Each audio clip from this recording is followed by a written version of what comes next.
ফজরের আগে এবং ফজরের পরে যে সময়টা, দিন এবং রাত 24 ঘন্টার মধ্যে এই সময়টা, বিশেষ করে সূর্য উঠার আরও পর পর্যন্ত চাষতে সলাতের আগ পর্যন্ত পুরা সময়টা, এই সময়টা আল্লাহ রাব্বুল আলামিনের কাছে অনেক গুরুত্বপূর্ণ।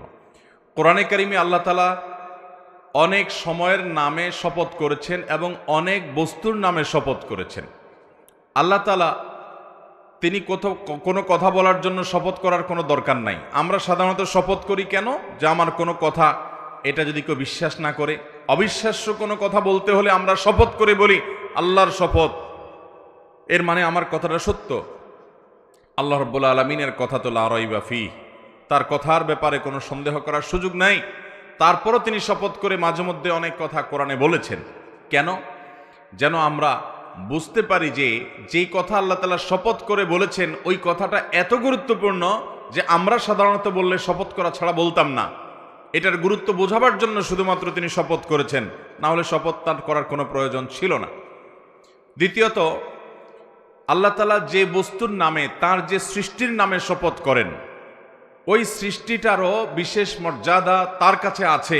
এটি প্রমাণিত হয় ওই বস্তুর নামে শপথ করার মাধ্যমে। কারণ আল্লাহ তাআলা ওই বস্তুর নামে শপথ করা মানে হলো সেই বস্তুর বড়ত্ব আল্লাহ রাব্বুল আলামিন প্রমাণ করতে চাইছেন যে ওটা বিশেষ গুরুত্ব আছে, এই জন্য তার নাম ধরে আল্লাহ তাআলা শপথ করছেন।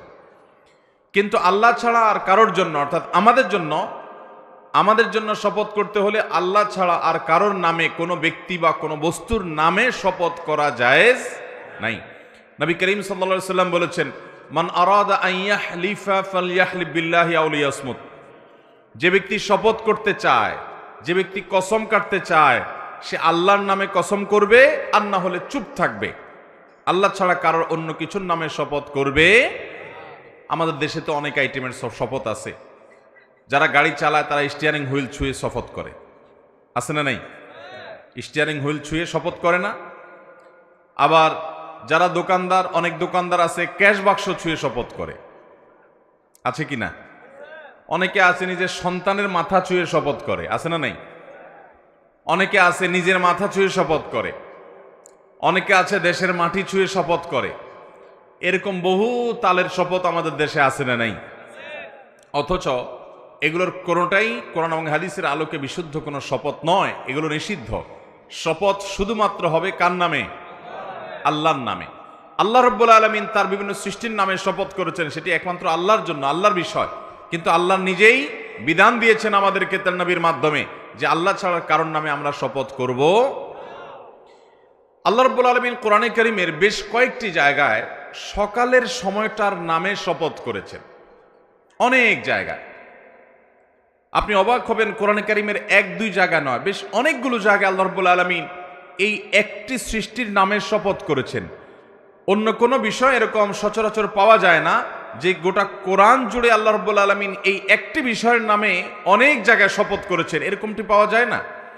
কিন্তু সকালবেলার যে সময়টা, ভোরবেলার যে সময়টা, এই সকালের সময়টা, এটা এত গুরুত্বপূর্ণ আল্লাহর কাছে যে আল্লাহ তাআলা কোরআনে কারীমে বিভিন্ন জায়গায়, বিভিন্নভাবে, বিভিন্নবার এই টাইমটার নাম ধরে শপথ করেছেন। তার মানে এই টাইমটার বিশেষ গুরুত্ব আল্লাহ তাআলার কাছে আছে।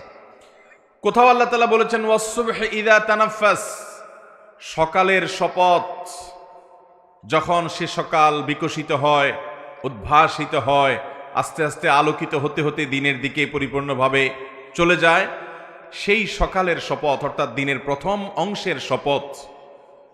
আল্লাহ বলেছেন অন্য জায়গায় শপথ করে ওয়াল ফাজর, ফজরের শপথ, ভোরের শপথ। অন্য জায়গায় আল্লাহ বলেছেন ওয়াসাব্বিহুহু বুকরাতাও ওয়া আসীলা, তোমরা তাসবিহ বর্ণনা করো, পবিত্রতা বর্ণনা করো আল্লাহ রাব্বুল আলামিনের সকালে এবং সন্ধ্যায়। এই যে সকালে তাসবিহ বর্ণনা করে আল্লাহ নির্দেশ করেছেন।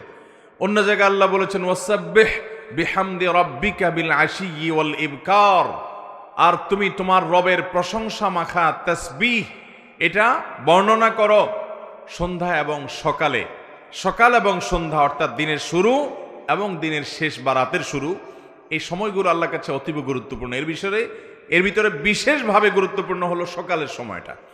নবী করিম সাল্লাল্লাহু আলাইহি সাল্লাম দোয়া করেছেন আল্লাহুম্মা বারিক লি উম্মতি ফি বুকুরিহা, আল্লাহ আমার উম্মতকে আপনি সকালের এই সময়টাতে বারাকা দান করেন।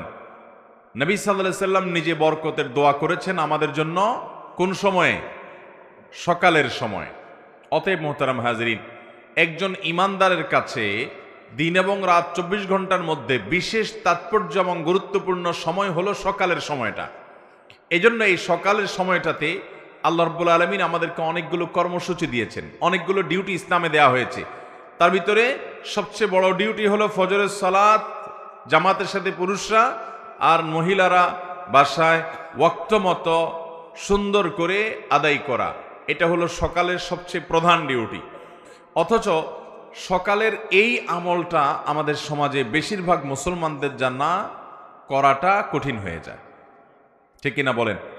ফজর নামাজ পড়াটা কি সহজ হয় না কঠিন হয়?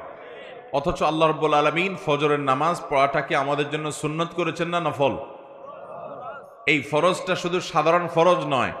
নবী করিম সাল্লাল্লাহু আলাইহি সাল্লাম বলেছেন, ফজরের নামাজে উপস্থিত হতে পারা এটা মুনাফিকদের জন্য খুব কষ্টকর হয়। আল্লাহর খাতায় কারা কারা মুসলমান আমরা নিজেরটা নিজে জানি না। আমি তো নিজেকে মুসলমান দাবি করি, কিন্তু আল্লাহর কাছে আমি মুসলমান হিসাবে অ্যাকসেপ্টেড হতে পেরেছি কিনা, লিস্টেড হতে পেরেছি কিনা, তালিকাভুক্ত হতে পেরেছি কিনা এটা আমি জানি না। তবে কিছু মার্কা আছে আল্লাহর কাছে, যাদের মুসলমান হিসাবে যাদের নাম লেখা আছে তাদের কিছু কি আছে। এর ভিতরে সবচেয়ে বড় মার্কাগুলোর একটা হলো ফজরের নামাজ আপনি পড়তে পারেন প্রতিদিন জামাতের সাথে। এটা মুসলমান আল্লাহর কাছে থাকার, আপনার লিস্টে নাম থাকার একটা মার্কা। আর যাদের ফজর নামাজ জামাতের সাথে পড়া হয় না, এটা তারা পারেন না, চেষ্টা করেও হয় না, তারা মাহরুম, তারা বঞ্চিত, তারা কপাল পোড়া যে ফজর নামাজ তারা জামাতের সাথে আদায় করতে পারেন না। এই লোকগুলো মুনাফিকের মার্কা তাদের মধ্যে আছে। তাদের ইস্তেগফার করে দ্রুততার সাথে নিজেকে পরিবর্তন করার সংকল্প করতে হবে। তাহলে ফজর নামাজ জামাতের সাথে পড়বো তো ইনশাআল্লাহ। নবী করিম সাল্লাল্লাহু আলাইহি সাল্লাম বলেছেন, ফজরের সালাত আদায় করার জন্য যারা আলো আধারের মধ্যে বাসাবাড়ি থেকে বের হয়ে চলে যায়, আল্লাহ রাব্বুল আলামিন কিয়ামতের ময়দানে ভয়াবহ অন্ধকারের শাস্তি হবে একটা পিরিয়ডে। কিয়ামতে যে শাস্তি হবে তার একটা সময় থাকবে ভয়ঙ্কর অন্ধকার, ঘুটঘুটে অন্ধকার। এই ঘুটঘুটে অন্ধকারের মধ্যে আল্লাহ রাব্বুল আলামিন দুনিয়াতে ফজরের নামাজ যারা আদায় করার জন্য মসজিদ থেকে আলো আধারের মধ্যে বের হয়ে, বাসা থেকে বের হয়ে মসজিদে চলে গেছে, এই কষ্ট করে আরামের ঘুমকে হারাম করে মসজিদে গিয়ে যারা ফজর নামাজ আদায় করে, কিয়ামতের ভয়াবহতম দিনে এই ভয়ঙ্কর অন্ধকারের শাস্তি থেকে আল্লাহ তাআলা তাদেরকে মাফ করবেন। তারা আলো পাবে সেদিন, তাদেরকে আল্লাহ তাআলা অন্ধকারে রাখবেন না। এই জন্য ফজর নামাজ আদায় করবো তো ইনশাআল্লাহ। এটা ইমানদারের মার্কা, মুসলমানের মার্কা। আর ফজর নামাজ পড়তে না পারা এটা মুনাফিকের মার্কা। অতএব মুনাফিকের মার্কা পরিহার করবো তো ইনশাআল্লাহ। সকালের এই সময়টা আল্লাহ তাআলার কাছে অতীব গুরুত্বপূর্ণ ভাইরা। সেজন্য এই সময়ের সবচেয়ে বড় কর্মসূচি হলো ফজরের সালাতটা ঠিক মতো আদায় করা। নবী করিম সাল্লাল্লাহু আলাইহি সাল্লাম বলেছেন, যে ব্যক্তি ভোর রাতে ঘুম থেকে উঠে আরামের ঘুম হারাম করে, অনেক কষ্ট হয় কিন্তু কষ্ট উপেক্ষা করে সে উঠে, এবং দেখবেন বিশেষ করে শীতের সময়, অবশ্য শীতের সময় শয়তান এক আইটেম দেয়, গরমের সময় আরেক আইটেম নিয়ে হাজির হয়।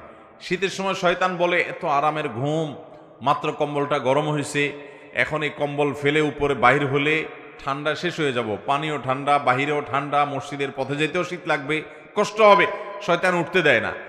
আর গরমের দিনে শয়তান তো আর ঠান্ডার কথা বলতে পারে না। গরমের দিনে বলে যে, যেহেতু রাতটা ছোট, মাত্র শুইলাম, ঘুমটা তো এখনো পুরে নাই, আরেকটু শুই। এভাবে শয়তান ধোকা দেয় কি দেয় না? নবী করিম সাল্লাল্লাহু আলাইহি সাল্লাম বলেছেন, শয়তানের সাথে এই লড়াইয়ে যারা টিকতে পারে, জিততে পারে, যাদের ঈমানের শক্তি আছে, যারা আল্লাহর উপর তাওয়াক্কুল করে আল্লাহকে খুশি করবার জন্য সব কম্বল ফেলে রেখে যারা উঠে যায়, এবং ফজর নামাজ যে পুরুষরা মসজিদে গিয়ে জামাতের সাথে আদায় করে, নবী আলাইহিস সালাম বলেছেন, ফাসবাহা নাশীতান নফস, এই ব্যক্তি, তাকে আল্লাহ রাব্বুল আলামিন এত ফ্রেশ করে দেন যে দিনটা তার হাসি খুশিতে যায়, ফ্রেশ মুডে থাকে, বরকত তার জীবনে চেয়ে লাভ করে। কারণ নবী সাল্লাল্লাহু আলাইহি সাল্লাম বরকতের দোয়া তার জন্য করেছেন। এই জন্য ফজর নামাজ জামাতের সাথে পড়বো তো ইনশাআল্লাহ। আর যদি ফজর নামাজ কেউ না পড়ে, 7টা 8টা 9টায় ঘুম থেকে উঠে, নবী করিম সাল্লাল্লাহু আলাইহি সাল্লাম বলেছেন, এই ব্যক্তি কাসলান, অলস, শরীরটা মেজমেজ করে। খেয়াল করে দেখেন, 7টা 8টা 9টায় যদি কখনো কোনো কারণে যদি ঘুম আপনি ভারী হয়ে যায়, ফজর নামাজ পড়তে না পারেন, দেখবেন আপনার ভিতরে ফ্রেশ লাগছে না, আনফ্রেশ লাগবে, নোংরা নোংরা একটা ভাব লাগবে। আর যদি ফজর নামাজ জামাতের সাথে পড়তে পারেন, রাত 2টায় শুয়েও যদি ফজর নামাজ জামাতের সাথে পড়েন, উজু করে নামাজ পড়ে যখন মসজিদ থেকে বাসার দিকে আসবেন, তখন দেখবেন আপনার কাছে ফ্রেশ মুড লাগছে। যারা ফজর নামাজ পড়েন নিয়মিত তারা জানেন যে মনটা কত খুশি খুশি লাগে, কত ভালো লাগে। সকালের হাওয়া খেতে খেতে তারা বাড়ির দিকে আসেন এবং এই সময়টাতে আল্লাহ রাব্বুল আলামিন প্রচুর পরিমাণে বারাকা দান করেন। এজন্য ভাইরা আমার, আমাদের জীবনে আমরা কখনো ফজরের নামাজ জামাতে পড়া ত্যাগ করব না ইনশাআল্লাহ। আপনি যদি একটা সমাজের এলিট শ্রেণীর মুসলমান দেখতে চান, অর্থাৎ আল্লাহর খাতায় যারা মুসলমান হিসেবে অনেক আপার ক্লাসের মুসলমান, যারা অনেক উঁচু শ্রেণীর মুসলমান, অনেক উন্নত মানের মুসলমান এবং জান্নাতি হিসাবে যাদের মর্যাদা অনেক উপরে, এরকম পিওর এবং খাঁটি নির্ভেজাল ক্রিম মুসল্লি যদি দেখতে চান একটা সমাজের, তো দেখবেন ফজর নামাজের জামাতে কারা হাজির হয়। অন্য অনেক নামাজ অনেকে পড়তে পারে, কিন্তু ফজর নামাজ সবার পড়া নসিবে। অতএব আমরা ফজর নামাজ জামাতের সাথে পড়বো তো ইনশাআল্লাহ। ফজর নামাজ জামাতের সাথে পড়ার জন্য আপনাকে একটা কাজ অবশ্যই করতে হবে, সেটা হলো রাতে তাড়াতাড়ি ঘুমাইতে হবে। অতএব মোবাইলের টিপাটিপি এটা নিয়ন্ত্রণ করে ফেলতে হবে। এশার নামাজের পরে আর কোনো মোবাইল টিপাটিপি করা যাবে, এটাকে নিয়ন্ত্রণ করে ফেলতে হবে। দরকারি কোনো কাজ থাকলেও খুব দ্রুততার সাথে সেরে শোয়ার পরে আর এই মোবাইলের মুনাজাত দেওয়া যাবে। মোবাইল দিয়ে দুই হাত দিয়ে ধরে ধরে যেভাবে মোবাইল টিপেন, মনে হয় যে মোবাইল দিয়ে মুনাজাত দিচ্ছেন। এই মোবাইলের মুনাজাত যদি আপনি করেন রাত 12টা 1টা 2টা পর্যন্ত শুয়ে শুয়ে, তাহলে ফজর নামাজ পড়াটা সহজ হবে না কঠিন হবে? অতএব ফজর নামাজ আমরা জামাতের সাথে পড়ার নিয়ত করলাম তো ইনশাআল্লাহ। নবী করিম সাল্লাল্লাহু আলাইহি সাল্লাম সকালের এই সময়টাকে এত গুরুত্ব দিতেন যে প্রিয়নবী সাল্লাল্লাহু আলাইহি সাল্লাম ফজরের পরে নিজ জায়গায় বসে জিকির আজকার তাসবিহ তিলাওয়াত করার জন্য উৎসাহ দিতেন। সকাল সন্ধ্যায় অনেকগুলো তাসবিহ আছে, কোরআনেও আল্লাহ তাআলা বলেছেন সকালে তাসবিহ পেশ করার জন্য, জিকির করার জন্য, আল্লাহ স্মরণ করার জন্য। এই জন্য আমরা এই আমলটা করব। বিশেষ করে ফজর নামাজের পরে কেউ যদি জায়নামাজে বসে থাকে এবং এশাকের সময় হওয়া পর্যন্ত, সূর্য ওঠার 15-20 মিনিট পর পর্যন্ত বসে বসে জিকির আজকার তাসবিহ তেলাওয়াত করে এবং 2 রাকাত এশাকের নামাজ এরপরে যদি সে আদায় করে, আল্লাহ রাব্বুল আলামিন তাকে একটা পূর্ণাঙ্গ হজের সওয়াব দান করে।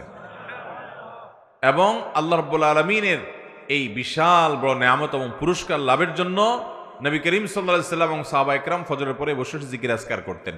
এরপর নবী করিম সাল্লাল্লাহু আলাইহি সাল্লাম সাধারণত অন্যান্য অনেক কাজ সাহাবীদেরকে নিয়ে বিভিন্ন কথা, দরকারি প্রয়োজনীয় কথা বলতেন, অন্যান্য আমল করতেন, সালাতুদ দুহা আদায় করতেন, কিন্তু ঘুমাতেন না। কিন্তু আমাদের সমাজে আজ বেশিরভাগ মানুষ, শহরে তো বটেই, গ্রামেও আজকাল এই বদভ্যাস হয়ে গেছে যে ফজরের পরে না ঘুমাইলে হয় না। ঠিক কিনা বলেন? অনেক মানুষ আছে যে ফজরের পরে না ঘুমাইলে তার হয় না, সে রাতে না ঘুমায় থাকতে পারে, মাগার ফজরের পরে তাকে ঘুমাইতে। ভাইরা আমার, যে সময়ে আপনার জীবনে বরকতের দোয়া নবী করিম সাল্লাল্লাহু আলাইহি সাল্লাম করেছেন, ওই সময়টাকে কাজে লাগাতে হবে। আপনি একজন কর্মজীবী, ফজর নামাজ পড়ে দোয়া জিকির আজকার তেলাওয়াত এশাক পড়ে আপনি দ্রুত কাজে নেমে যান। আপনি একজন কৃষক, আপনি মাঠে নেমে যান। আপনি যেই কোনো পেশার মানুষ হন, এমনকি স্টুডেন্ট যারা আছেন, আমাদের দেশে ছাত্র ভাইদেরকে দেখা যায় তারা রাত 12টা 1টা 2টা পর্যন্ত জেগে জেগে পড়ে, চোখ লাল করে ফেলে, এরপরে যায় ঘুম দেয়, এক ঘুমে সকাল 8টা 9টা বাজে উঠে। ঠিক কিনা বলেন? এটা কোনো আদর্শ শিক্ষার্থীর জন্য, তাদের পড়ালেখা করার জন্য কোনো আদর্শ সময় হতে পারে না। এদেশে হেফজখানাগুলো দেখবেন, ছোট ছোট বাচ্চা ছেলেরা কোরআনে কারিমের 30 পারা অল্প কিছুদিনের মধ্যে তারা মুখস্থ করে ফেলে, তাদের বক্ষে পুরো 30 পারা কোরআন মুখস্থ হয়ে যায়। তারা কোরআনকে নিজের মধ্যে রপ্ত করে ফেলতে পারে খুব অল্প সময়ের মধ্যে। তাদের এই কোরআনকে দ্রুততম সময়ে মুখস্থ করে ফেলার পেছনে একটা অন্যতম বড় কারণ হলো তাদের এই পড়াশোনার টাইমিংটা। বাংলাদেশের সমস্ত হেফজখানা মাদ্রাসাগুলোতে দেখবেন এশারের পরে 1-2 ঘন্টার মধ্যে তারা ঘুমিয়ে পড়ে। 9টা 10টার ভিতরে প্রায় শতভাগ হেফজখানার ছাত্ররা শুয়ে পড়ে এবং তারা উঠে যায় ভোরে ফজরের আগে। ফজরের আগে যে উঠে 10টা 11টার আগ পর্যন্ত তারা আর ঘুমায় না। ফজরের আগেও পড়ে, ফজরের পরেও পড়ে। রাতভর যখন 6-7 ঘন্টা ঘুম হয়, তখন এই ঘুম থেকে উঠার পর মাথাটা সম্পূর্ণ, ব্রেইনটা সম্পূর্ণ ফ্রেশ থাকে। তখন যা পড়ে সেটা রপ্ত হয়ে যায়, খুব দ্রুততার সাথে মুখস্থ হয়। অন্য সময় যেটা মুখস্থ করতে 2 ঘন্টা লাগে, সকালবেলা বা ভোরবেলা মুখস্থ করতে সেটা 1 ঘন্টায় যথেষ্ট হয়। অতএব সকালের এই সময়টাকে আমরা কদর করব তো ইনশাআল্লাহ। এই সময়টাকে কদর করতে হলে রাতে তাড়াতাড়ি ঘুমাইতে হবে। মাহফিলের মৌসুমে একটু কষ্ট হয়, এর বাইরে অন্য সময় আলহামদুলিল্লাহ আমরা আমাদের বাসা বাড়িতে এটা আমল করার চেষ্টা করি, যে রাতে দ্রুততার সাথে সময় তাড়াতাড়ি বিছানায় চলে যাওয়া। নবী করিম সাল্লাল্লাহু আলাইহি সাল্লাম সম্পর্কে আম্মা জানা আয়েশা বলেছেন, কানান নবী সাল্লাল্লাহু আলাইহি সাল্লাম ইয়াকরাহুন নাওমা ক্বাবলা আল ইশা ওয়াল হাদিস বাদা। নবী সাল্লাল্লাহু আলাইহি সাল্লাম এশার আগে কথাবার্তা বলা, গল্পগুজব করা, এশার আগে ঘুমানো তিনি এটা অপছন্দ করতেন, আর এশার পরে কথাবার্তা বলা, গল্পগুজব করা, আড্ডা মারা অপছন্দ করতেন। অথচ আমাদের আড্ডা 24 ঘন্টার ভিতরে সবচেয়ে জমে বেশি এশার পরে, ঠিক কিনা বলেন? টেলিভিশন চ্যানেলগুলো সবচাইতে আকর্ষণীয় প্রোগ্রামগুলো সব রাখে কখন? কারণ রাতে তাড়াতাড়ি শোয়ার ফজিলতের হাদিস আপনি না জানলে কি হবে, ইবলিস আপনার চাইতে আগে জানে। যেহেতু আপনাকে আমাকে জাহান্নামে নেওয়া ইবলিসের সবচেয়ে বড় এজেন্ডা, এই জন্য আমাদের ক্ষতি করার জন্য হাদিসে যেটাকে যত বেশি গুরুত্ব দিছে, ইবলিস ওইটা আমাদেরকে দিয়ে তত বেশি ভায়োলেশন করায়, লঙ্ঘন করায়। এই জন্য দেখবেন এশার পরে আড্ডা মারতে যে মজাটা হয়, অন্য কোনো টাইমে আড্ডায় এ মজা হয় না। ভাইরা আমার, এই জন্য আমাদেরকে প্রতিজ্ঞা করতে হবে যে আমাদের যত কাজ কাম আছে সব এশারের মধ্যে সারতে হবে, এশারের পর দ্রুততার সাথে শুইতে হবে, তাহলে আর সকালে ঘুমানোর দরকার হবে। সকালের এই সময়টাতে আল্লাহ তাআলা বরকত দান করেন। নবী সাল্লাল্লাহু আলাইহি ওয়াসাল্লাম দোয়া করেছেন, আল্লাহুম্মা বারিক লি উম্মতি ফি বুকুরিহা, আল্লাহ আমার উম্মতকে সকালবেলার সময়টাতে বরকত দিয়েন।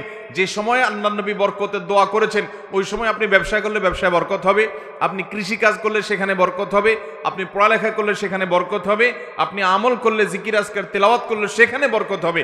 আপনি সকালের এই সময়টাতে যাই করবেন সেখানে বরকত হবে, কারণ সেটা বরকতের দোয়া করেছেন কে? নবী করিম সাল্লাল্লাহু আলাইহি। আমাদের অনেকের জীবনে কোনো বারাকা নাই ভাই। জীবনে বারাকা না থাকার অন্যতম একটা কারণ হলো এই সকালের সময়টাকে অলস ঘুমিয়ে কাটানো। বরকতের সময়টাই যদি আমি অলসভাবে ঘুমিয়ে কাটিয়ে দিই, তাহলে সেক্ষেত্রে আমার জীবনে বারাকা কোত্থেকে আসবে? এই জন্য আমাদের লাইফস্টাইলটা চেঞ্জ করতে হবে। হ্যাঁ, কারো রাতে ডিউটি আছে, তিনি রাতভর ডিউটি করেন বাধ্য হয়ে, তাহলে সেক্ষেত্রে দিনের বেলা তাকে ঘুমাতে হয়, এটা ভিন্ন কথা। কিন্তু অযথা অকারণে গভীর রাত পর্যন্ত আপনি জেগে থেকে এরপরে সকালে ঘুমালেন, নবী করিম সাল্লাল্লাহু আলাইহি সাল্লামের সুন্নাহর খেলাফ এটি। অনেক উলামায়ে কেরাম ফজরের পরে একান্ত অসুস্থ মানুষ, একান্ত রাতের ডিউটি করেছে, এরকম ওযর ছাড়া অলস হয়ে শুয়ে থাকাটা, ফজরের পরে শুয়ে থাকাটাকে মাকরুহ বলেছেন অনেক ইমামগণ। অতএব এই সময়টার কদর করব তো আমরা ইনশাআল্লাহ। আল্লাহ আমাদের সবাইকে কদর করার তৌফিক দান করুন। তাহলে আজকের এই মাহফিল থেকে আমরা এই আমলটা নিয়ে যাব যে সকালে আমরা ঘুমাবো না। আমাদের বাচ্চাদেরকে, ছেলে মেয়েদেরকে, পরিবারের সদস্যদেরকে, আমাদের সবাইকে আমরা অভ্যস্ত করব, উৎসাহ দিব যে নবী করিম সাল্লাল্লাহু আলাইহি ওয়াসাল্লাম সকালের সময়টার জন্য দোয়া করেছেন, ওই সময়টাকে কাজে লাগাতে হবে। ওই সময়টা ঘুমিয়ে কাটানো যাবে না, আর ঘুমাতে হবে রাতে। রাতের ঘুম স্বাস্থ্যের জন্য ভালো, রাতের ঘুম স্বাস্থ্যের জন্য ভালো। দিনের ঘুম, বিশেষ করে সকালবেলার ঘুম স্বাস্থ্যের জন্য ভয়ঙ্কর খারাপ। সুবাহ কে হাওয়া হাজার বিমারিও কি দাওয়া। সকালের যে নির্মল বাতাস, আপনি যদি ঘুমান তাহলে সেই বাতাস থেকে আপনি মাহরুম হবেন। বিদায় এই সময়টাতে কাজে লাগতে হবে, কাজ করতে হবে, জিন্দিগিতে বরকত চাইলে চেষ্টা করবো তো ইনশাআল্লাহ। আর সকালের সবচেয়ে বড় কাজ, অন্য কোনোটা করতে পারেন বা না পারেন, সবচেয়ে বড় কাজ হলো ফজর নামাজ আদায় করা। আপনি যদি ঘুমানো বড় কোনো গুনাহ হবে না, কিন্তু ফজর নামাজ যদি না পড়েন আর তখন যদি আপনি শুয়ে থাকেন, তাহলে আপনি মুসলমান নিজেকে দাবি করার ইখতিয়ার বা অধিকার আপনার থাকে। অতএব ফজরের সালাত ইনশাআল্লাহ জামাতের সাথে পড়বো তো ইনশাআল্লাহ। কারা কারা নিয়াত করছেন হাত তোলেন দেখি। আল্লাহ আমাদের সবার হিম্মতগুলো আপনি কবুল আর মঞ্জুর করেন। আল্লাহ আমাদের সবাইকে ফজর নামাজ জামাতের সাথে আদায় করার তৌফিক দান করুন। আল্লাহ মৃত্যু পর্যন্ত ফজর নামাজের জামাতে হাজির হওয়ার তৌফিক দান করুন। জাযাকুমুল্লাহু খায়রা ওয়া আখিরু দাওয়ানা আলহামদুলিল্লাহি রাব্বিল আলামিন।